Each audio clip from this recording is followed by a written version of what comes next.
Good evening बच्चों। आज हम लोग पढ़ेंगे ऑप्टिक्स का लेक्चर नंबर 8, जिसमें हम लोग लास्ट प्रॉपर्टी पढ़ेंगे प्लेन मिरर का। तो चलिए प्लेन मिरर का जो 7th प्रॉपर्टी है वो क्या है देखते हैं। एक मोटे समतल दर्पण द्वारा किसी मोमबत्ती लौ का बहुत सारा प्रतिबिंब बनता है। इसमें दूसरा प्रतिबिंब सबसे अधिक चमकीला दिखाई देता है। मोटा समतल दर्पण समझते हैं, वैसा प्लेन मिरर जिसकी मोटाई बहुत अधिक हो उसको मोटा समतल दर्पण कहते हैं। इंग्लिश में बोलते हैं थिक प्लेन मिरर, मोटा समतल दर्पण।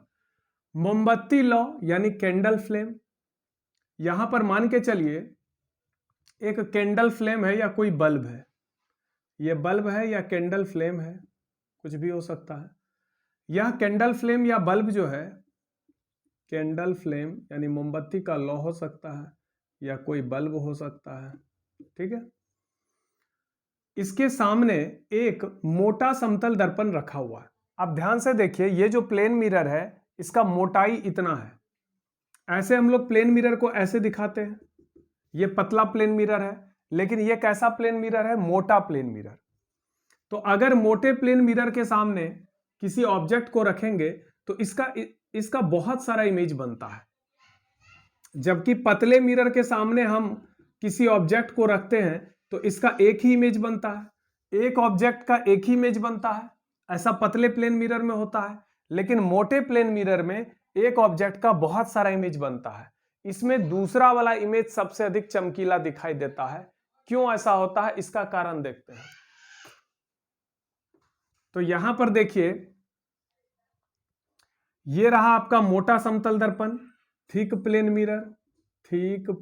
मिरर मतलब मोटा समतल दर्पण, मोटा समतल दर्पण।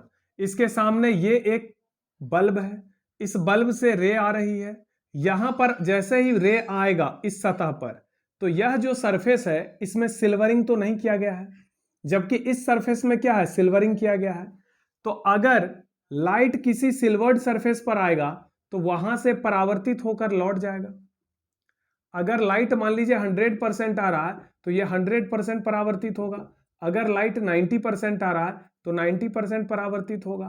यानी अगर प्रकाश का परावर्तन किसी सिल्वर्ड सरफेस से हो रहा है, यानी कलई किए गए सतह से हो रहा है, तब तो जितना लाइट आ रहा है सारा का सारा लाइट क्या होगा? रिफ्लेक्ट होगा, ठीक है। लेकिन यहां पर देखिए, यहां पर दो घटना घटित हो रही है। एक तो कुछ प्रकाश परावर्तित हो रहा है और कुछ प्रकाश अंदर जा रहा है, यानी अपवर्तित हो रहा है। पहले सतह पर इसको हम फर्स्ट सरफेस मान लेते हैं, ये फर्स्ट सरफेस है और ये सेकेंड सरफेस है। पहला सरफेस अनसिल्वर्ड है। पहला सरफेस कैसा है? अनसिल्वर्ड, यानी बिना पेंट किया गया है। और सेकेंड सरफेस क्या है? सिल्वर्ड। पहले सरफेस पर आपका क्या हो रहा है? परावर्तन भी हो रहा है और अपवर्तन भी हो रहा है। पहले सरफेस पर क्या हो रहा है? जो फर्स्ट सरफेस है, पहले सतह पर, पहले सरफेस पर रिफ्लेक्शन भी हो रहा है, परावर्तन भी हो रहा है, प्लस रिफ्रैक्शन भी हो रहा है, यानी अपवर्तन भी हो रहा है। जबकि दूसरे सतह पर केवल परावर्तन हो रहा है, ओनली रिफ्लेक्शन। अब ध्यान से देखिए, ये 100% लाइट आया, 100% लाइट में 90% लाइट अंदर चला गया। अंदर इसलिए चला गया, ज्यादा से ज्यादा लाइट अंदर चला गया क्योंकि ये सिल्वर्ड किया हुआ नहीं है। तो क्या होगा? जितना लाइट आएगा उसमें अधिकांश प्रकाश अंदर चला जाएगा और कुछ प्रकाश परावर्तित होगा। तो मान लीजिए 100% में 10% परावर्तित हो गया और 90% अपवर्तित हो गया, यानी अंदर चला गया। लेकिन जब ये अंदर घुसेगा तो एकदम से सीधा नहीं जाएगा, हल्का सा लंब की ओर मुड़ जाएगा। इसी घटना को अपवर्तन कहते हैं। जब प्रकाश एक माध्यम से दूसरे माध्यम में प्रवेश करता है तो वह अभिलंब की ओर झुकता है या अभिलंब से दूर भागता है, ठीक है। यह निर्भर करता है कि प्रकाश किस माध्यम से किस माध्यम में जा रहा है। अगर लाइट हवा से, हवा इधर कौन सा माध्यम है? हवा यानी एयर, और अंदर में कौन सा माध्यम है? ग्लास यानी कांच। तो यह हवा कैसा माध्यम है? विरल माध्यम। और कांच कैसा माध्यम है? सघन। विरल माध्यम को कहते हैं रेयरर मीडियम, सघन माध्यम को कहते हैं डेंसर मीडियम। डेंसर माने घना, सघन। तो जब लाइट रेयरर मीडियम से डेंसर मीडियम में जाएगा तो वह लंब की ओर झुकेगा, तो लाइट ऐसे सीधा नहीं जाएगा, बल्कि वो थोड़ा सा अंदर की ओर, यानी ये लंब है ना, ये लंब की ओर हल्का सा झुक जाएगा। तो 100% में 90% अंदर गया, 10% परावर्तित हो गया। फिर ये 90% लाइट जब इस सतह पर पड़ेगा, यानी दूसरे वाले सतह पर, तो ये सारा का सारा लाइट परावर्तित होगा, 90% परावर्तित हो गया। अब जब ये 90% यहां पर आएगा तो इसमें से अधिकांश प्रकाश बाहर निकल जाएगा अपवर्तन के द्वारा, यानी 80% बाहर निकल जाएगा, और 10% यहां से परावर्तित होगा। फिर 10% यहां पर जब आएगा दूसरे वाले सतह पर, तो ये सारा का सारा लाइट परावर्तित होगा 10%। फिर 10% में से अधिकांश लाइट अपवर्तन के द्वारा बाहर निकलेगा, यानी 8%, और थोड़ा सा लाइट परावर्तित होगा 2%। तो हम क्या देख रहे हैं कि इसमें जो यहां पर 10% लाइट आ रहा है, यहां पर 80%, यहां पर 8%, उसके बाद जो लाइट आएगा और कम आएगा। तो यहां पर अगर एक हम नॉर्मल लाइन खींचें और इसको पीछे बढ़ाकर देखें, तो पहला इमेज यहां बनेगा, दूसरा इमेज यहां बनेगा, तीसरा इमेज यहां बनेगा, क्योंकि परावर्तित किरण जहां पर कटता हुआ लगता है वहीं पर प्रतिबिंब बनता है। तो ये परावर्तित किरण है, इसको पीछे बढ़ाकर देखिए, यहां पे कटता हुआ मालूम दे रहा है, तो पहला इमेज यहां पर बन जाएगा, फर्स्ट इमेज, सेकेंड इमेज यहां बनेगा, थर्ड इमेज यहां बनेगा। अब देखिए, पहले इमेज में केवल 10% लाइट है, दूसरे इमेज में 80% लाइट है, तीसरे इमेज में 8% लाइट है। तो चूंकि दूसरे इमेज में सबसे अधिक लाइट है, इसलिए दूसरा वाला इमेज सबसे अधिक चमकीला दिखाई देगा। तो अगर मोटे समतल दर्पण के सामने कोई बल्ब या कोई मोमबत्ती का फ्लेम, कैंडल फ्लेम रखा हुआ है, तो उसका बहुत सारा इमेज बनेगा, जिसमें दूसरा वाला इमेज सबसे अधिक ब्राइट यानी चमकीला दिखाई देगा। प्लेन मिरर का सारा प्रॉपर्टी खत्म हो गया। अब कुछ न्यूमेरिकल देखते हैं जो प्लेन मिरर पर बेस्ड है, जो प्लेन मिरर पर आधारित है। कुछ न्यूमेरिकल्स,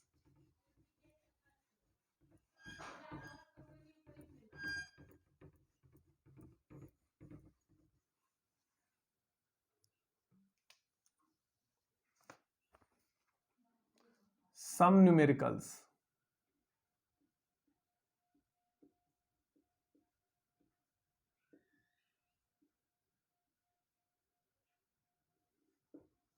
पहला क्वेश्चन है,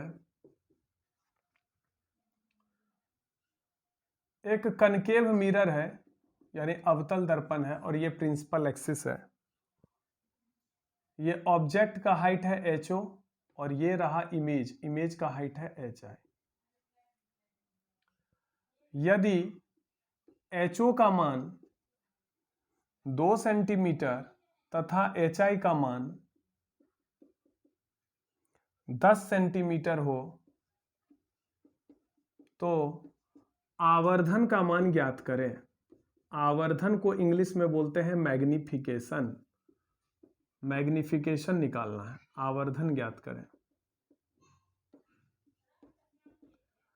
तो मैग्निफिकेशन का फॉर्मूला m बराबर होता है HI/HO। ध्यान से देखिए, इमेज का हाइट है 10 सेंटीमीटर, लेकिन इमेज उल्टा है तो हम लिखेंगे -10 सेंटीमीटर। ऑब्जेक्ट का हाइट है 2 सेंटीमीटर, लेकिन ऑब्जेक्ट ऊपर की ओर है तो +2 सेंटीमीटर लिखेंगे। सेंटीमीटर कैंसिल हो गया, आ गया -5। मैग्निफिकेशन का वैल्यू आ गया -5। इसका मतलब प्रतिबिंब जो है वह वस्तु से 5 गुना बड़ा बनेगा। वस्तु केवल 2 सेंटीमीटर है, प्रतिबिंब 10 सेंटीमीटर है। प्रतिबिंब वस्तु से 5 गुना बड़ा बनेगा, और माइनस का मतलब है वास्तविक तथा उल्टा। माइनस का मतलब है रियल एंड इन्वर्टेड। प्रतिबिंब का नेचर कैसा है? वास्तविक उल्टा। और प्रतिबिंब का आकार क्या है? वस्तु से 5 गुना बड़ा। तो ये पहला क्वेश्चन। चलिए दूसरा क्वेश्चन देख लें।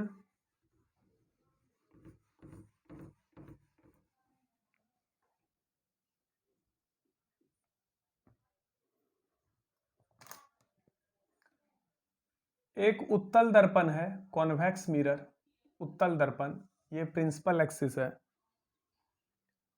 वस्तु का ऊंचाई, हाइट ऑफ ऑब्जेक्ट 12 सेंटीमीटर है, जबकि प्रतिबिंब का ऊंचाई, हाइट ऑफ इमेज पता नहीं है, इसका वैल्यू मालूम करना। और मैग्निफिकेशन का वैल्यू 1/4 है। फाइंड HI, इमेज का हाइट निकालना है। तो हम जानते हैं m का फॉर्मूला होता है HI/HO। एम का वैल्यू 1/4 दिया गया है, एच आई का वैल्यू निकालना है, जबकि एच ओ का मान +12 है। अब एच आई का मान आप आसानी से निकाल सकते हैं, 12 को इधर ले आओ तो 12/4 यानी 3 सेंटीमीटर। ये प्लस में आ रहा है यानी प्रतिबिंब ऊपर की ओर बन रहा है। तो प्रतिबिंब जो है वस्तु से कितना गुना छोटा बन रहा है?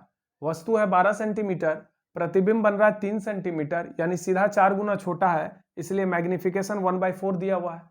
और मैग्निफिकेशन पॉजिटिव है, इसका मतलब प्रतिबिंब काल्पनिक और सीधा है। प्रतिबिंब कैसा है?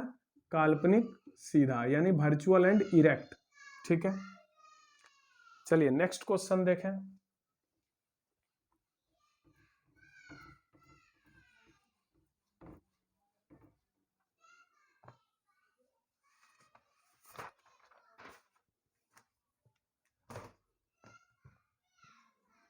क्वेश्चन नंबर 3 है, 2 प्लेन मिरर है जिसके बीच का एंगल है थीटा।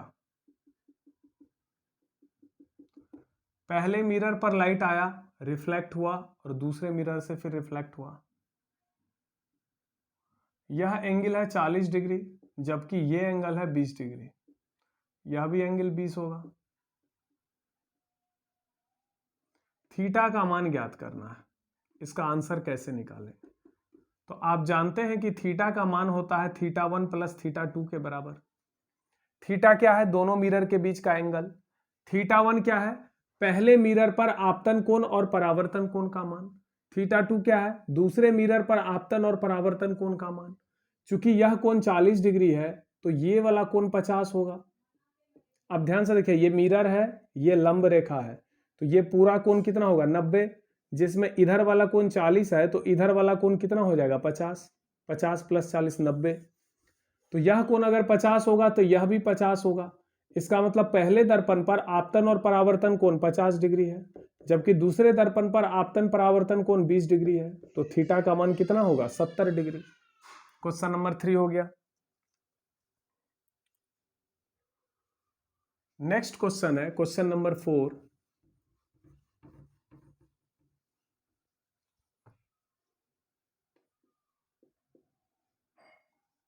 दो प्लेन मिरर है जिसके बीच का एंगल है थीटा। पहले मिरर पर रे आ रहा है 30 डिग्री के कोण पर, यानी आपतन कोण 30 डिग्री है। यहां से लाइट परावर्तित हुआ और फिर इसी पर लौट गया। थीटा का मान ज्ञात करना है। आंसर देखिए, ये कोण अगर 30 होगा तो यह भी कोण 30 होगा, क्योंकि आपतन कोण और परावर्तन कोण बराबर होता है। ये अगर 30 होगा तो ये वाला कोण 60 डिग्री होगा, और ये 60 है, ये 90 डिग्री होगा, क्योंकि लाइट जिस रास्ते गया है उसी रास्ते लौट गया। इसका मतलब यह लाइट कैसे गया होगा? एकदम लंबवत गया होगा। यह लाइट जिस रास्ते गया उसी रास्ते लौट गया, इसका मतलब ये कोण 90 डिग्री होगा। अगर ये 90 होगा और ये 60 है तो 90 और 60 जोड़िए, कितना होता है? 90 और 60 होता है 150। जबकि जानते हैं ये जो त्रिभुज बन रहा है, इस त्रिभुज के तीनों कोण का योगफल 180 होना चाहिए। तो 90 + 60 + थीटा, तीनों का योगफल 180 होना चाहिए, जिसमें यह दोनों का योगफल 150 डिग्री हो गया। तो थीटा का मान कितना होगा? 180 - 150, 30 डिग्री होगा। फिर से समझिए, ये आपतन कोण 30 डिग्री है तो परावर्तन कोण 30 होगा। अब ये कोण 30 है तो इधर वाला कोण 60 होगा, क्योंकि ये लंब रेखा है। अगर ये लंब रेखा है तो इधर का ये पूरा कोण 90 होगा, जिसमें ये 30 है तो ये 60। अब ये 60 है, ये 90 है, तो ये एंगल 30 होगा, क्योंकि तीनों का योगफल 180 होता है। तो इस तरीके से ये कुछ क्वेश्चन है प्लेन मिरर पर। प्लेन मिरर पर बोर्ड एग्जाम में काफी कम क्वेश्चन आते हैं, और जितना मैंने पढ़ाया प्लेन मिरर के बारे में ये काफी है आपके बोर्ड एग्जाम के लिए। सारे प्रॉपर्टी को अच्छे से याद रखिएगा, फेयर कॉपी को अप टू डेट करिएगा। ठीक है, अगले लेक्चर में हम लोग स्फेरिकल मिरर स्टार्ट करेंगे। Thank you.